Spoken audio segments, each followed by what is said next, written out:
and thanks for joining me for a brand new episode of Disclosure. Of course, unless this happens to be the summer rerun season, then what you're listening to is an almost new episode, or as they like to say in the secondhand shops, a previously enjoyed episode or new to you. My name is Sean Boonstra, the somewhat regular host of this program, and I say somewhat because in addition to doing this show, I also have a heavy travel schedule. So once in a while, you'll hear somebody else's voice coming from behind this microphone. And if it's my wife's voice you hear, well, then you can count your blessings, because not only is she a nicer person than me, and all the votes are in, my wife is far nicer than I am, but she's also got a much more pleasant voice to listen to. My voice has been compared to that of Mr. Haney on Green Acres because it still cracks like a 12-year-old adolescent boy.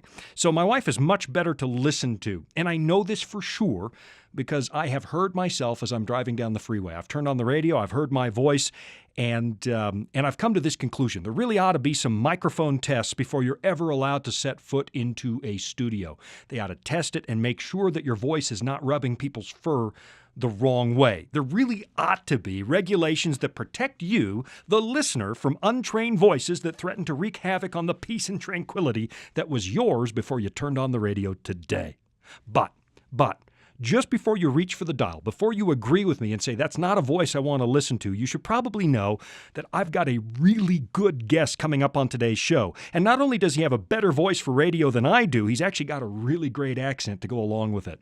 Now, if you're living in Australia, I'm giving the whole thing away now. If you're living in Australia, you won't hear an accent because it'd just be a natural voice. But if you're an American, we all know that Australians have really cool voices and really cool accents. You're going to hear that today. But before I get to that guest, before I reveal who it is, I want to read you something I found in the news a little while ago. Now, it's not a news story. It made the rounds a couple of months ago on social media, and so there's a chance you've heard this before. But I don't want to be the only program in the whole world that didn't mention this. Here's the story. It turns out, a few weeks ago, a couple in my old home province of British Columbia, up in Canada, they got a lot of flack in social media because they adopted a pot-bellied pig from the SPCA.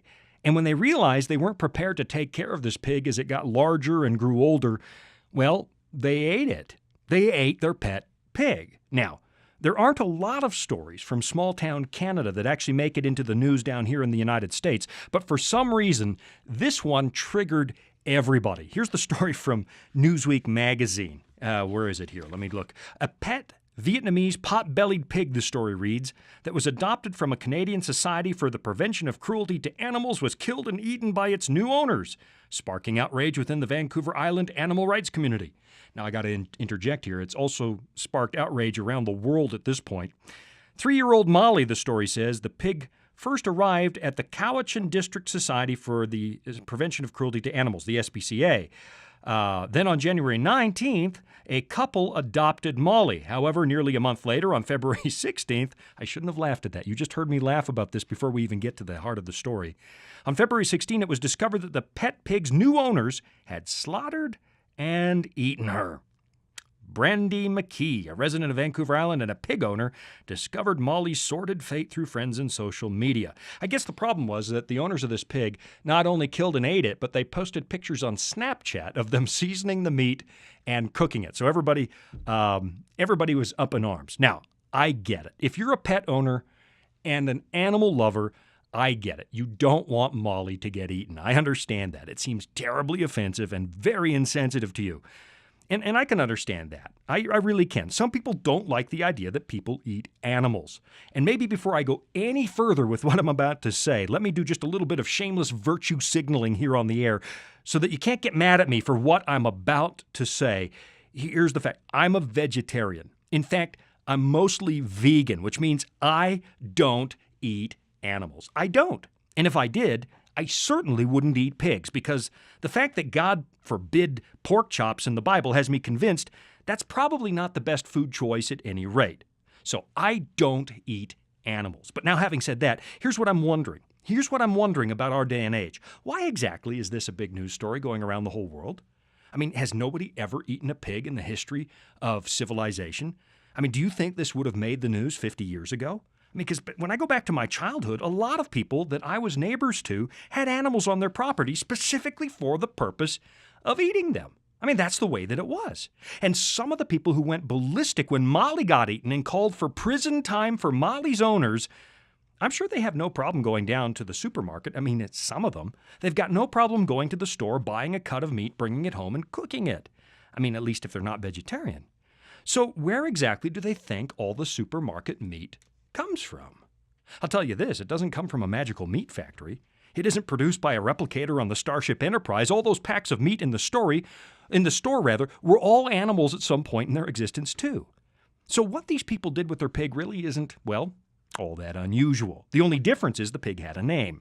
It was a little more personal, and so I can understand why it offended some people. But 50 years ago, people had barnyard animals that had names too, and they ate them. So I guess I'm wondering why there's so much outrage. I get that some people don't like it. I understand that you have to sign an agreement with the SPCA that you're not going to kill or eat the animal you're adopting, which makes me wonder why they had to adopt that policy in the first place, because most of the animals at the SPCA are actually dogs and cats. So why did they have to pass a rule saying you can't eat the animal? But you do have to agree when you take an animal from the SPCA not to kill it. So this couple did violate their agreement. So, okay, I get it. I can see why some people are mad. But under the law, there's nothing anybody can do about this. You're allowed to butcher an animal under Canadian law. So Molly got eaten. And I guess the lesson is this. It's not really the topic for today. I don't know why I'm spending so much time on Molly the pig. But here is Boonstra's takeaway on Molly the pig. Number one, if you're going to eat meat, and we all know it's not that good for you anyway, but if you're going to eat meat, buy it from a farm. And certainly don't butcher it yourself, because apparently that's going to bring the wrath of the whole planet down on you. Secondly, if you're going to butcher your own animals, for crying out sideways, don't put pictures on social media, because now you're just asking for a backlash. That, I have to admit, is kind of dumb. And really, folks, takeaway number 3, don't eat your pets. Don't eat your pets, because that's just going to make people mad. All right, now enough about Molly the pig, because I've got better and bigger things to do today. My guest today is not Molly the pig. Much better than that, my guest is Pastor Gary Kent, speaker-director for the Incredible Journey in Australia. Now, if you're a fan of faith-based media, I'm guessing you already know who Pastor Kent is, because he's been on the airwaves for a lot of years. And in the country of Australia, he's something of a household name. In fact, at one point, his ratings on national television were bigger than any other religious broadcast in the country, even though that in those days, he was actually on at 3:30 in the morning. Gary, I'm so glad that you've taken time out of your day to join me here on Disclosure. Sean, it's a wonderful privilege and pleasure to be with you here in Colorado, and absolutely delighted to be here with you. Now, you were just at NRB and you're on your way back to Australia. Correct. So landed in Denver, and I'm glad that you have an opportunity. Let me ask you this. Before we get to anything really serious, I just have to ask one question. Have you ever eaten any of your pets? No. You hesitated. Ever. You hesitated. Now, I'm saying that because I wasn't always the pristine model of society that I am today, and I did eat some of mine when I was a boy. I didn't know any different. Today I'm a vegetarian, but I had rabbits when I was a boy, and we were raising them for one specific purpose. And so, yeah, I have to admit, and my children are horrified. They're horrified because they were raised vegetarian. Dad, you ate Thumper.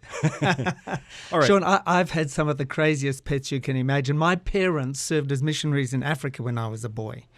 And so we had the craziest pets imaginable, from chameleons to wild dogs to all sorts of animals, and you certainly wouldn't want to eat them, ever. No, not a chameleon. How do you even find a chameleon back? If you let a chameleon go in the house, did they really blend? Do they really blend with their background? Absolutely. Oh, yes, they can. The saying is accurate. They can change their color, and it's amazing to just watch it happen right there before your eyes as they move from one colored background to another. That's amazing. Now, do they have the eyes that move independently of each other? Eyes that can see in all directions. See, I couldn't live at that Beware. house. You'd wake up, it'd be on your dresser at night, That's it. staring at you oddly. Let me ask you a couple of other. We have some serious things to talk about today, and we're going to talk today about Bible promises and disappointment and challenges in ministry and some of those things. But I have to ask just a couple of questions about Australia just before we get started, because I think if I see what's going on in movie theaters, there's a new Crocodile Dundee movie that's coming out. And of course, when the first one came out back in the 1980s, America fell in love with Australia and tourism went through the roof. Here are my burning questions. Why'd you have to put Australia so far away? Well, we ask that question all the time. You only have to worry about that when you travel to Australia. Every time we travel anywhere, we ask that very question. What does it take to get here? To Los Angeles is a good 12 hours, yeah, isn't it? 13, 14 hours, That's depending a on long the time. on the tailwind. Yes, it's a long time. It's a long, long way away. The other pressing question, and then we're going to get to more serious things. I mean, other than, it feels like it takes 2 weeks to get to Australia on an airplane. And I try to stop in Hawaii, but I think that route no longer exists. It's a direct flight. Now, there is a new route that's open, and that is from Sydney to Dallas. And I've just flown that, but they tell me it's the longest commercial flight in the world. Now, there may be another route that challenges that now. But it's a long, long way. That's about 15 hours. That's too long. It's a long hike. And, of course, those seats are so comfortable. The other quick question, we're going to come up against a break, but this one I want to know because I didn't pay attention. I've been to Australia a few times and into South America. Does the water in the toilet really go the other way? Well, we always say it goes the wrong way in the Northern Hemisphere. I'm told it does. To be honest with you, I've never really checked it out. What is it, the Coriolis effect or something like that? I'm not sure what it is. I've tried. I need to pay attention because I think I'm coming down to visit you. You are indeed. In August. Looking forward to it. And I'll be able, if you can't find me, I'll be in the privy. Conducting experiments. Yeah, conducting experiments of flushing the toilet. And that kind of thing. I'm so glad you're here. You were just at NRB, which is the National Religious Broadcasters Convention, and you were just there visiting. And you've just started out on a new project. We're only 2 minutes to our first break, but you've got a brand new project going in Australia. What is it? We've started a new television ministry called The Incredible Journey. It's designed to share the good news of Jesus with people who wouldn't normally tune into a religious telecast or set foot in a church. So we have a half hour each week, and we design the program around a story. Okay. So we are communicating the message via stories. Give me an example. We've only got a minute and a half now, but an example like, say, episode 1, you pick a story like... We told the story of Martin Luther because we were celebrating the 500th year. So since he nailed the 95 Theses on the church, the cathedral door in Wittenberg. So we told his life story and shared what was behind the message of Martin Luther. What was the takeaway for that story then? What would the audience hopefully leave with after you've shared that story? They found peace and happiness, and that's what we're all after. Which is, of course, what Martin Luther found, right? In that experience, trying to rectify his own situation, justify himself before God, because if I remember right, he saw a picture of Jesus with a sword and a lily, both the justice and the mercy of God, and he knew that he was up against justice and didn't comprehend mercy. But discovered the just shall live by faith. That's it. Yeah. What a marvelous story. 500 years. Can you believe it's been 500 years since Martin Luther nailed those theses to the door? That's a tongue twister. Nailed those theses to the door. I hear the music, which means we're up against a break. I'm with Gary Kent of The Incredible Journey, visiting from Australia. You're going to want to stay tuned. But in the meantime, grab a pen and paper, grab something to write with, or grab your phone to take notes, because we've got some amazing things to offer you from the Voice of Prophecy. You're going to want to take advantage of that, and I'll be back in just a moment with Pastor Gary Kent.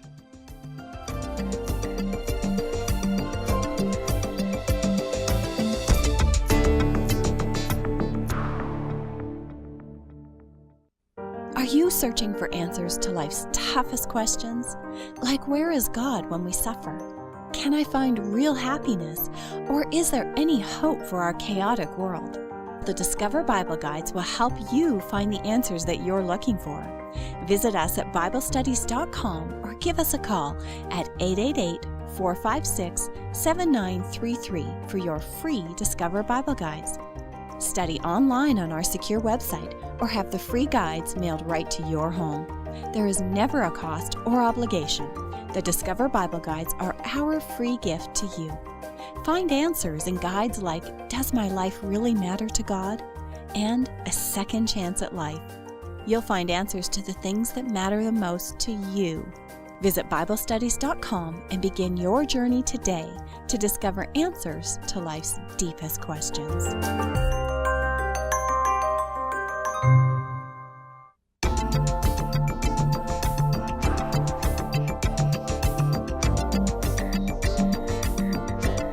And we are back from the break. My name is Sean Boonstra. You're listening to Disclosure. My guest today is Pastor Gary Kent of The Incredible Journey, visiting in the United States of America on his way back to Australia from the National Religious Broadcasters Convention, which was held where, Gary? That was in this year in Nashville. It was in Tennessee. Nashville. Did you That's get it. over to the Grand Ole Opry? Well, it was right there. Oh, it was. Not that I spent any time there, but it was right. Well, I've right been there. by the Grand Ole Opry. I've never been in. I think I might enjoy that if it was the right, the right performance, or if they were doing some gospel music maybe for me. Or Fascinating place. Nashville magnificent, is. Magnificent. I was going to say, did you visit Elvis's house? But that's not in Nashville. That's in Not in Memphis. Nashville. I have been to Elvis's house. Have Just you really? Curious, passing through and thought, You this is didn't. the place. Walked in there. I think they call it Graceland. Graceland, right? Yes. Yeah, I've never been there. Oh wow!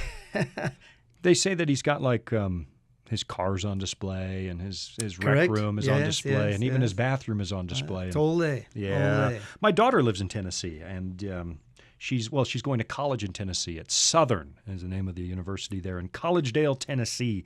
And so we do get out there once in a while. Right near Chattanooga. Chattanooga. Right there. What a pretty Yes, little yes. town that is. Beautiful place. Your new show in Australia is The Incredible Journey. I was just looking at your website online. It's theincrediblejourney.tv. And I'm looking, there's a show here called The Battle Box. And I just learned something new while we're on our break. It says Fort Canning is located in the middle of Singapore. And I had no idea it was there. What is Fort Canning? Fort Canning is the ancient hilltop fortress of Singapore. And everything began at Fort Canning. That's why it was there, and that was used to protect the merchants, the sailors who would come by there. And it's been used right down through time, right through to the Second World War. No Amazing kidding. place. If you're ever in Singapore, visit Fort Canning and the Battle Box. Just don't chew gum. Don't chew gum. You'll get a caning, you will. Well, those days are gone. But, they don't cane you for chewing it's gum. still pristine, clean, safe, beautiful place to visit. I do like Singapore. What was the lesson then that you drew out of Fort? Now, you can watch this. If you go look for The Incredible Journey and Gary Kent on YouTube, you can find this program, or right at the website, which is theincrediblejourney.tv. It's right at the top right now. And I hate to do a spoiler. I know people are going to go and watch it, but what was the lesson that you draw from this fort in Singapore? The story about the Battle Box is just amazing. When I heard about it, I thought, I've just got to share this with people. The Battle Box is actually an underground fortress in the heart of that hill, deep underground. Oh, no kidding. And it was there that the British made all their decisions regarding what they were going to do and how they were going to do it in that part of the world during World War II. And it was from there that they made the momentous decision to surrender Singapore. Oh. Probably the start of the end of the Great British Empire. It all began right there in the Battle Box. And there's a fabulous story about the flags that were involved. The message of the program is simply this: the war went full circle. And when the British surrendered, it was the most embarrassing, degrading defeat in British history. Well, the sun never sets on the That was the British Empire. That was the way it was. That was the way it was. But it all began to crumble right there in the Battle Box in Singapore. You know, there's a stained glass window in British Columbia in the Legislative Assembly where they've got the Union Jack underneath the sun, and the sun is literally setting on the British Empire in that glass window. And I laughed when I saw it. They won't remove it. Everybody loves the fact that there is one window somewhere in this world where they got it wrong. And the sun's literally... That's not what the saying meant. They just meant that the empire had gotten so big that it was always daytime somewhere Correct. in the British Empire. It never set. And they lost Singapore. So what's the spiritual So application? the spiritual application is simply this: the great war behind all wars Okay. that we see taking place around us is about to come full circle. When Jesus was crucified on the cross, people thought that's the end. It's defeat. But now that same Jesus is about to return as King of Kings and Lord of Lords. The great controversy, this great conflict between good and evil, has about gone full circle. Jesus is coming soon. Do you know what I find remarkable? I teach a public seminar on Bible prophecy, and I know you do the same thing. But the Bible ends in the reverse order that it starts. You have mankind in a garden, and you've got communion with God and perfect happiness and perfect peace, the ideal situation for human beings. We rebel against God. We do what the one thing He asked us not to do, and then a curse falls on the earth. When you get to the book of Revelation, in those last verses of the book of Revelation, God lifts the curse and He walks us back into paradise. Even the tree of life is restored to us, and it boggles the mind. I mean, you say that that God is going full circle. I find that one of the most humbling thoughts in the whole world, because I look back at my own life and I know there have been moments that I would be ashamed to have discussed in the courts of heaven with me present. I know that there are moments where I have not followed God, where I have in my own life rebelled against Him, and yet in spite of what I've done to Him, it's like a child turning his or her back on his or her parents. God's going to give it back anyway. It's like God saying, I'm going to give you the inheritance anyway. It's all yours in Jesus, a complete reversal of what we've done. How can people say that God is not love? Or that God is trying to, we paint this picture of God that He's angry and trying to kick people out of heaven. That's not the story of the Bible at all. Not at all. It's good news, Sean. It's good news. Right. I mean, why would He go to the lengths of giving His Son to lose you? In the end. Absolutely right. Right. All right. Let's talk a little bit about ministry itself. You've been at this for a while. You've been in ministry for a number of years. You had a large television ministry. I know you've had a parish ministry before that. You had churches. I know you had one some years ago in Sydney. Fountain in the City. And so you've been in ministry, both in church ministry and in media ministry for a long time. I want to ask you this. It's a little bit personal, I suppose, but when did you know that this is what you wanted to do with your life? I'd always been interested in it because I come from a family where my grandfather and my father were missionaries, church planters, and church pastors. Oh, so you're a PK. So I'm a PK. So I've had first-hand exposure to what's involved. I went through different phases. I had an interest and then I lost it completely. But when I sat down and analysed it, when I got to my late teens, I thought, I'm going to search this out and investigate it for myself. So I bought myself a backpack and an air ticket from the bottom of the world, Australia, and I travelled through the East, Southeast Asia, up into China, Tibet. I wanted to, in particularly, have a close look at the Eastern religions and see what they had to offer and compare it to what I had known. In other words, I wanted to find out whether there was a better way, a different way. So you actually went out, even though you were raised by missionaries and pastors, you went out to explore what else the world had to offer. Sean, ultimately we've each got to make our own decision.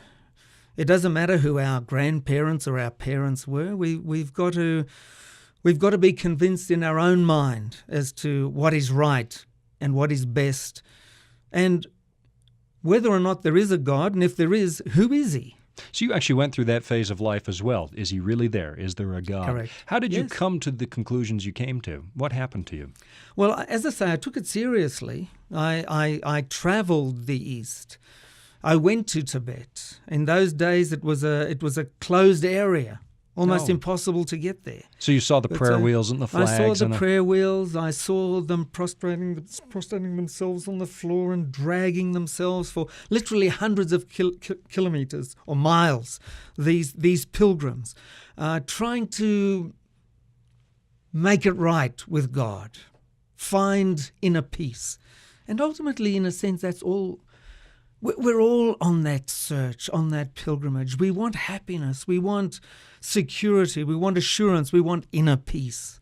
You know, I think it's true that every human being, if they have a quiet moment and reflect over their life, they find things, whether or not they believe in the God of Abraham, the God of the Bible, the Christian God, the Jewish God, whether or not they believe in that God, they find moments that they know that in their own lives they stand condemned. I find that a universal feature. So I go to South America and I still see the Incas play acting out an old ritual from way back when, hundreds of years ago. Once a year they still sacrifice a llama to the sun god. Today, I think they do it largely for tourists and so on. But I look at that. Every culture seems to have this this need to deal with what's wrong with the human race and what's wrong in our hearts. Where does that come from? Why do we all universally feel that way?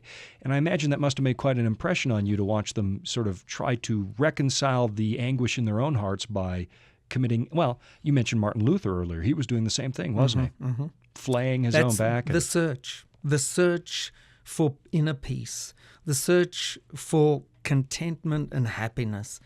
And I discovered it's only found in Jesus. Jesus is the way, the truth, and the life, and there is no other way. If you want true happiness, establish that relationship. He's there. He's given his all for us. And now, what a wonderful experience to know Jesus and to have him as our best friend. I know it's popular in the 20th century for people to talk about a moment where they had a conversion experience and it took half a second and there's a flash of light in the room but traditionally Christians have understood that it happens that way for some, and for others it's a process. And do you remember a moment where you said, okay, I'm all in with the religion of my forefathers, Jesus is also mine? Do you remember a moment where you came to that conclusion? Not specifically a moment. I never had an Apostle Paul Damascus Road experience. Well, that's, I guess, what I was describing.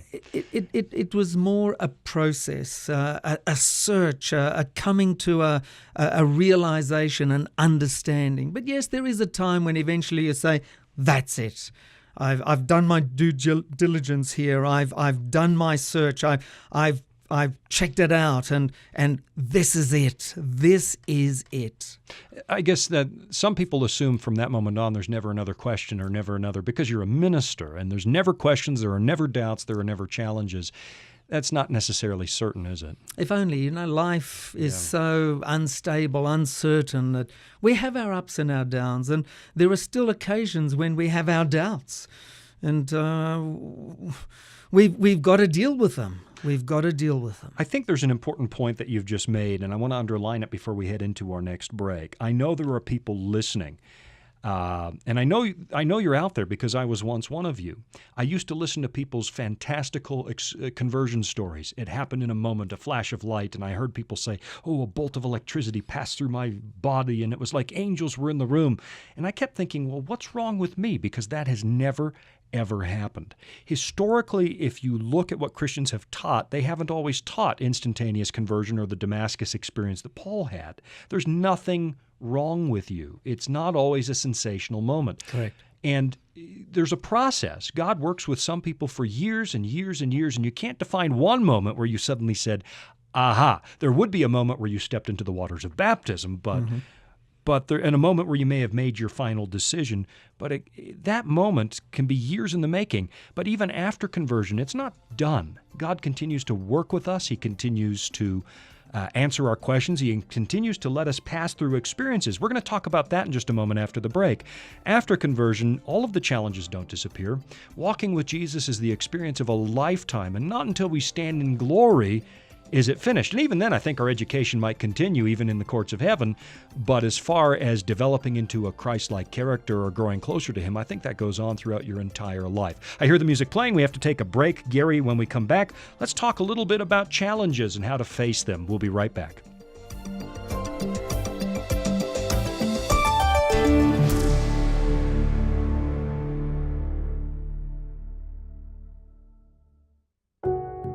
Creation. Evolution. Where did the world come from? Where did you come from? Were you created in an instant? Did you evolve from another animal or life species? These are issues that are discussed in classrooms, textbooks, and sometimes around your break table at work, when the conversation suddenly turns serious. These kinds of questions are answered in our free Discover Bible guides. These 26 beautifully illustrated guides cover all the major themes of the Bible, and they answer some of the hardest questions of life. You can get your free copy just for the asking by contacting me. Go to VOP.com and click on the tab that says Study. That's VOP.com, the tab that says Study, or phone me, 888-456-7933. That's 888-456-7933 for your free Discover Bible Guides, available just for the asking.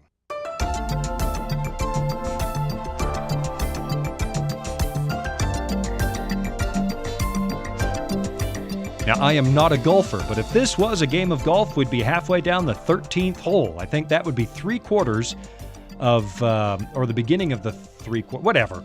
If this was a game of golf, we'd be in the back half of it anyway. We're in the third segment. My guest today on Disclosure is Pastor Gary Kent, Speaker-Director for The Incredible Journey, and I just feel privileged to have him in studio because he doesn't live here and we don't get to see each other very often, maybe once or twice a year, Gary. Just before the break, we were talking about the fact that some people experience conversion in an instantaneous moment, and other people, well, it progresses over the course of a lifetime. I can see that God worked, in hindsight, I can see that God worked with me over many, many years, and some years I just wasn't listening. And then even after conversion, it continues on. And I have noticed, that the name of your program has the word journey in it. Let's talk a little bit more about the fact that walking with Jesus isn't just a legal arrangement that happens in a moment. It's a relationship that follows the course of a life. It's a journey, and it's a journey that we're all on. And that's the name behind the ministry is The Incredible Journey. I spent some time recently in a little town called Bedford in England, and I was there to tell the story or film a program on an amazing man by the name of John Bunyan. I love that story. Isn't it fantastic? Do you know that the book that he wrote is the most popular book ever written in the English language? Pilgrim's Progress. Pilgrim's Progress. And it tells the story of the pilgrimage that we're all on. Now, let me just make a pitch for whoever owns the rights to Pilgrim's Progress. I don't know who that is. Folks, if you have never read this book, I think you'll be shocked at how biblically literate our forefathers were, and B, just the profound thoughts that are in that book. But anyway, if you've never read Pilgrim's Progress and you're a Christian or exploring Christianity, that's one you have to add to your library. It's a must-read. And here's what's truly amazing about it, talking about challenges. That book was written while he was in the midst of a 12-year prison term. He was a prisoner when he wrote it. Wasn't it? Because they had the Conventicle Act in England and were insisting that everybody must worship according to the Common Book of Prayer back in those days. And there were dissenters who said, but we'd like to follow our conscience. Not just that, but they also said you cannot preach in public. Here was a man who'd discovered Jesus. And Jesus was his best friend. He couldn't keep that to himself. He had to tell others. He had to share it. And he used to stand out in the public square and tell the good news about Jesus. And for that particular crime, so-called crime, he was thrown in jail for 12 years. Fascinating. That is one of my favorite books. He also wrote, the founder of the Voice of Prophecy, H.M.S. Richards, was a big fan of John Bunyan, and he put me on to some other books. There's another one called The Holy War. And in The Holy War, John Bunyan compares the human mind to a city with 5 gates, the eye gate, the ear gate, basically your 5 senses. And he says, temptation can't get to you unless you agree to open the gates. God gave you an incredible mind that is impervious to temptation unless you agree to it. Unless you open the gates, the devil can't get in there. And one of the most instructive books I've ever... Anyway, but that's not Pilgrim's Progress. He wrote a few. The Antichrist is another one that everybody ought to read. But Pilgrim's Progress covers just about every aspect of the Christian experience, doesn't it? It's the journey from Jerusalem, well, the city of sin here on this earth, to the New Jerusalem. And he covers the experience that we all go through in some shape or form. Wonderful story. So in your own life now, we talked a little bit about the fact that even though your parents and grandparents were in ministry, you had to make your own decision. You saw what world religion had to offer. You made your own decision that, yes, Jesus is the way, the truth, and the life. Since that moment, there have been challenges. We don't need to get into that. We've all faced them. I faced a huge one back in 2010 where I thought I was going to lose my life. And you and your family have been through some things recently, the kinds of things that we all go through and that actually shake our faith if we don't have our faith anchored in the right place. Talk a little bit about meeting those challenges, what it's like when it seems that God is silent. How do you survive that? How do you get through that? Why is God silent? Just talk to me a little bit about, we don't need the details of who did what or what you went through, but I think it would be instructive for people to know that ministers face challenges too. Well, like everybody else. Sean, I mean, in reality, we believe in the priesthood of all believers. We're all ministers. Yeah, that's right. The No, that's Lord's true. representatives. So we're no different. We're no different. And we face this challenges in life like everybody else. And that's important to understand. Your pastor looks like he has it together once a week, but they're human beings and they hurt too. Sure, Yeah. sure. How do we deal with them? That's the question. For me, it was a matter of trust.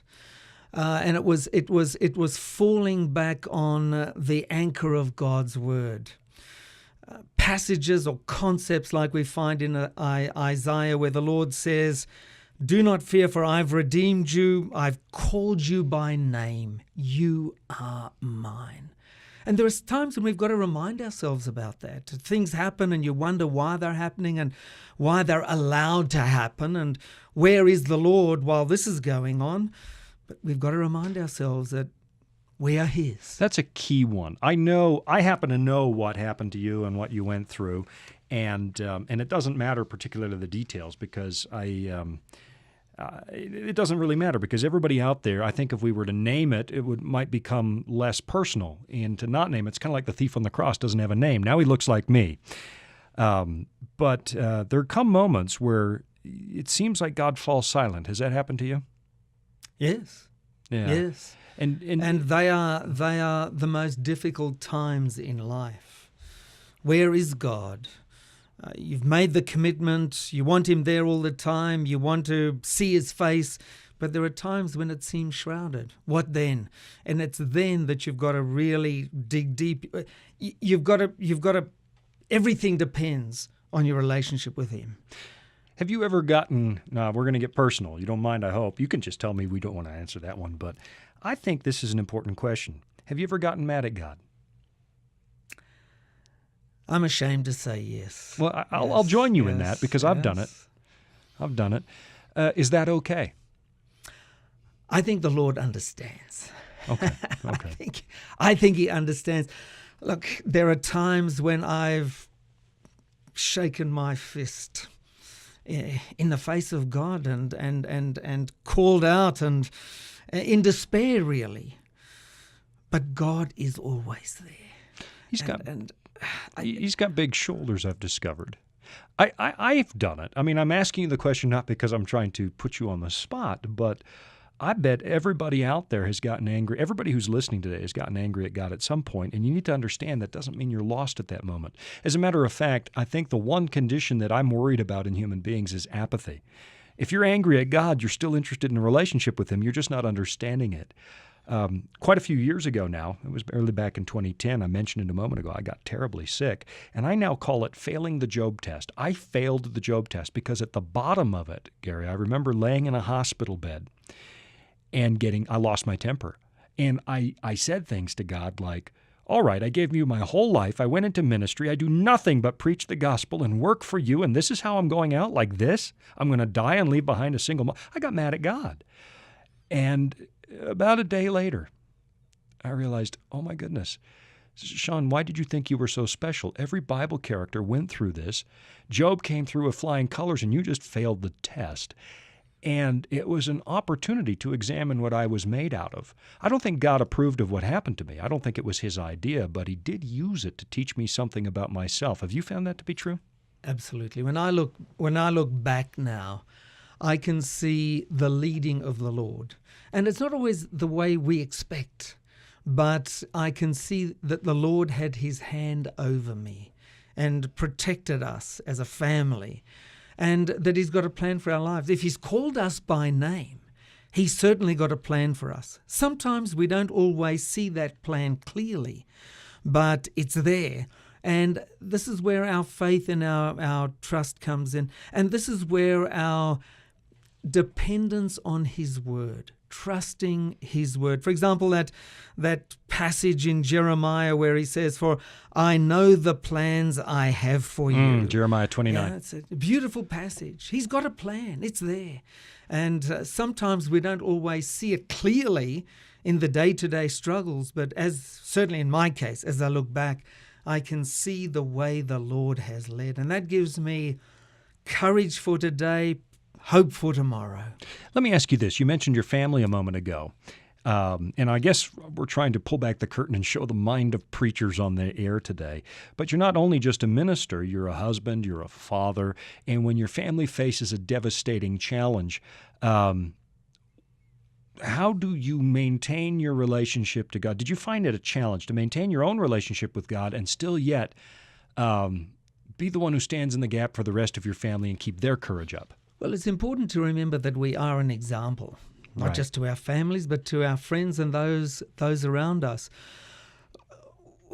I think it's imperative that we present the right picture. Our families know more than anyone that we're not perfect. Oh, yes, But, I know. That's why I don't allow my children in front of these microphones. But I think it's so vitally important that we as fathers, as husbands, do show leadership. And I think it's vitally important that we remember that we are an example to those around us, and most of all to those closest to us. And I think it's in order to share our concerns and even our doubts. But I think most of all it's important in these instances to show leadership and to guide our families towards the Lord, and to remind them that even in these hard times, He is still sovereign. The Lord is still on His throne. He hasn't forgotten us, rejected us, neglected us. He's still there. He loves us just as much as ever. You know, one of the most humbling thoughts I had, Gary, was this one. One day this thought occurs to me. Why did I expect a better life than the one Jesus had? Jesus was despised by His own family members at one point. He was rejected by the religious authorities of His day. He was put to death eventually for just coming to reveal the truth of God's love to everybody. And I've looked at myself thinking, why would I deserve a better existence in this world than He did? It was a humbling moment. Jesus didn't come and have it easy. He wasn't born into a palace. He wasn't where He belonged, frankly. If He were to be anywhere on earth, He belonged in the palace. Why would we have a better life than Him? It's a kind of a humbling thought. Or Job, or Paul, or... Especially as we are His followers, we should not expect a bed of roses. Right. What did Jesus say? In this life you will have tribulation, but be of good faith, for I have overcome the world. And He reminded us that we will need to carry a cross at times. Yeah. Yeah, and I guess that's one of the things that I struggle with sometimes with the way that we're presenting Christianity in the 21st century. There's a tendency in some forms of Western Christianity to say that once you follow Jesus, it's easy street. He wants you to be rich and good-looking and have a prosperous life, and somehow you have to skip the very life of Jesus or Paul or Peter or any of them to come to that conclusion. Of 12 disciples, only one died of natural causes. Only one. I hear the music. That means that it's just about time for a break. Gary, let's talk a little bit more when we come back about the incredible journey and some of the... Oh, we're going to run out of time. I can't believe it. We're heading for the final segment and put two preachers in front of microphones, and what do you get? Dangerous. Dangerous. Yeah, we're just going to kill all the time. We've got so much more I would love to talk about, but we do have to take a quick break.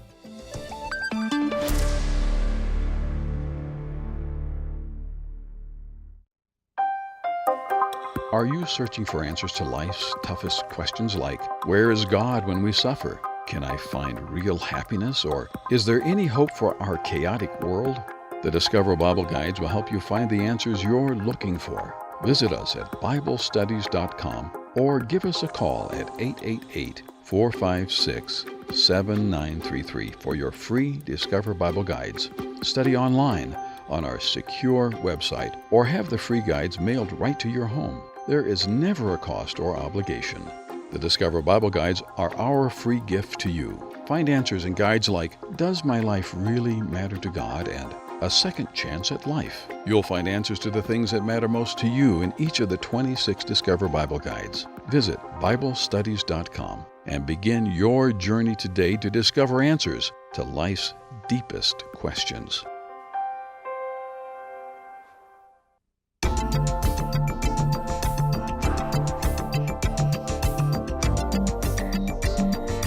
All right, if this was a game of baseball, we would be leaving third base now and heading for home plate. Or I guess you don't play baseball in Australia, do you? No, we play a game called cricket. Yeah, I've watched cricket. You know that I can't comprehend it. The manager here, Victor's the manager at the Voice of Prophecy. He loves cricket. He's from South Africa. I don't understand it. I just don't get it. These are games that came to us from Mother England. All right. I lived in Victoria, British Columbia, and it's more British than Britain is. We actually called it living behind the Tweed Curtain. And there was a cricket club downtown, and I used to go and watch. I don't understand it. All I know, I know the term sticky wicket. I don't know what it means, but it also happened to be the name of a pub in the city. So who knows what I don't understand the game at all. But we're not really talking about cricket. We're not talking about eating pets. I think that's where I started the show today. We're talking about disappointment and the fact that the Christian experience is not easy street, that when we sign up with Jesus, we're signing up for the life he had, basically, with the same kinds of challenges, but that it's worth it. You know, Gary, I was thinking during the break, I've questioned, why is it that at some moments in my life and in my ministry, God seems so present that he almost is speaking aloud to me. I've had moments. I can remember one time, shortly after becoming a Christian, I'm driving along the ocean, and I'm just entirely happy that day. I'm just entirely happy that day. I've become a Christian. I know who Jesus is. I know for sure when Jesus comes, I'm going to heaven. I had such peace, and suddenly it was like a voice, not audible, but Christians know what I mean by this, but just powerful. And the voice said, "Blessed are they that hunger and thirst after righteousness, for they shall be filled." And I got a shiver down my spine. I thought, you just kept that promise to me. I'm filled. I'm filled. So there's that experience, and then there's the hospital bed where I can't hear his voice. And I remember Jesus went through that. My God, why have you forsaken me? And I'm sitting in my living room having a little debate with God one day, reading a book, and I'm home alone. And I suddenly hear the refrigerator kick on, the compressor, and a few minutes later it kicks off. And then it kicks on again, and then it kicks off. And this thought occurs to me. Now, I don't have a Bible verse to back this up, but if God spoke all day, every day, you know what human beings would do? Tune him out. It's what we do with a radar detector back in the day. I mean, I've heard. I never actually, I had one in my car, but I wasn't a Christian in those days. At first, I hit the brakes every time that thing went off. Oh, no, a radar trap. But after a year, the police could be chasing me, and I wouldn't hear it. I wouldn't. If God spoke every day, would it still mean something when... How far between were the miracles in the Bible? We read them like they happened every day, but some of those were hundreds of years in between those interventions by God. I don't know about you, but how do you comprehend the silences of God? They're there. We all know it. There are times when we wonder, where is he? Where is he? I find that in those times, it's a matter of trust. And it's remembering what he's done for us in the past and ultimately what he's done for us on Calvary. And that's where I always end up during those times. It's a trust thing. And I'm reminded of passages and we know them so well, Sean. The one in Proverbs where we know them by heart. Trust in the Lord with all your heart and lean not on your own understanding. In all your ways acknowledge him and he shall direct your ways. So it's a trust thing. It's a matter of putting our faith and our trust in him, not just in the good times, but also in the quiet, silent times. Now, those are well-known verses. I think sometimes we read over them and we just read that aloud, and we've heard it so often that we don't really pay attention to what it's saying. But when it says, lean not on your own understanding, for me, I could spend hours contemplating what that means, because I have my idea of what God should be doing for me and the way God should behave, and he's got clearly his idea of what I should be doing and how I should behave, and only one of us is right, and it's him. It's hard for us to understand, when we're coming out of a life of sin and the human race has been impaired, for us to truly understand things. It's like we're driving with broken gauges in the car. We don't know what speed we're traveling. And to not lean on your own understanding means you have to spend time in the Bible, doesn't it? And it's also necessary for us to remind ourselves that there are times when we will not understand what's going on. We will not fully comprehend what is happening and why it is happening. And as you say, that's the time when we need to lean on the Word of God. Let me tell you something. When I was growing up in our home, we would recite the Psalms together. And on a Friday night, we would recite as a family Psalm 121. I will lift up mine eyes unto the hills. During the most difficult times, it was those passages that came back to mind. In that psalm, the Lord says, He promises, I'm your keeper, I'm your protector, your provider, I'm going to preserve you.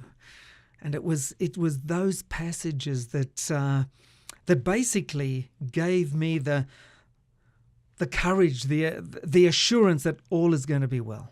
All is going to be well. Do you suppose that sometimes God lets us go through a trial so that we have to listen to Him? That we actually have to become a little more intentional about listening? Well, I have found that it certainly strengthens my relationship with Him. When you're gliding along and all is well, it's easy to forget your dependence on Him and the role that He really plays in your life. But when the going gets tough, it certainly reminds you that you need Him, and without Him you are nothing, and that there's no future. I hate to admit what I'm about to admit, but I can identify with what happens in Daniel chapter 4. There's Nebuchadnezzar standing on the palace, and he's built quite an empire for himself, and he's standing on top of his palace, and he says, "Is this not great Babylon that I have built?"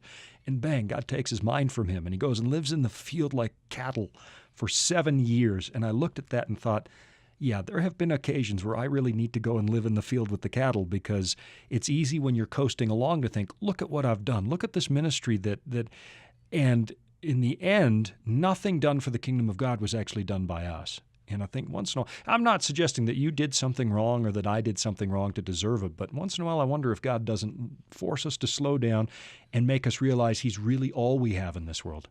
It's a reminder. It's a reminder. And yeah, you could be right, Sean. We need them. Yeah, we don't, I'm not accusing you of anything, Gary. I'm not. I know for me, at the end, I knew I needed it. I think looking back at these experiences, the ups and the downs in our lives, we recognize that we are stronger because of them. We see the hand of the Lord, and we What's the old saying? Whatever doesn't kill you will make you stronger. That's not in the Bible, folks. That is not in the Bible. Well, I now thank the Lord. I know this sounds strange, but I thank the Lord for putting me through some of these experiences, because I can see how they've benefited me, how I've grown as a result of these experiences. So there is hope. There is hope. Trust in the Lord. Well, let me say this. Let me say this to you, and I don't think I've ever told you this, but I've watched you face challenges in ministry, and you have been an encouragement to me, because, and I'll make you blush on radio, but you made an effort to remain Christ-like. You've made an effort to express your faith even on days when it didn't feel good, your life. And so I think you passed the Job test, and I know I failed it, but and I know you don't argue with me. There's no point arguing. Is that I had conversations with you when you were facing challenges, and you often inspired me when I was facing challenges. But I had conversations with you where when we were done and we hung up the phone, I thought, oh, Lord, let me face life more like Gary and less like Sean. The Lord is good, Sean. He knows what we can stand, what we can bear. And the wonderful thing is He's always there beside us. Yeah, He really is. You've had so many years in ministry. God really blessed what you did on television in Australia. 3:30 in the morning had a bigger audience than almost any other media ministry out there. God was actually waking people up to watch what you were doing. We have stories, I know they're true stories, of God waking people up in the middle of the night to turn on their television inexplicably. They didn't understand why, and then they heard you present the gospel. As you look back over, I don't know how many years you've been doing ministry. For me, I just passed the 25 mark recently. Okay, I'm about 10 years ahead of you. You're Sean. 35 years in ministry. Oh, I hope I look that good when Your hair hasn't grayed. Oh, my beard's starting to gray a little. You're looking back at 35 years. What would you say what has been sort of your most rewarding moment in ministry? Wow, that's a big question, because there have been so many rewarding moments. Probably, Sean, if you were to ask me, the most rewarding moment was to participate in the baptism of my own children, to see my children accepting Jesus as their Savior and making a commitment to follow Him. and coming to the realization that we're going to be in heaven together. That's remarkable. Is there? I Yeah. just can't think of anything better. I also than that. baptized both of my daughters, Wonderful. and now they're both, this might be a foreign term to some people, but my daughters are literature evangelists. They go door to door and share the gospel and bring religious literature to people. And to watch that happen, I have to share that sentiment with you.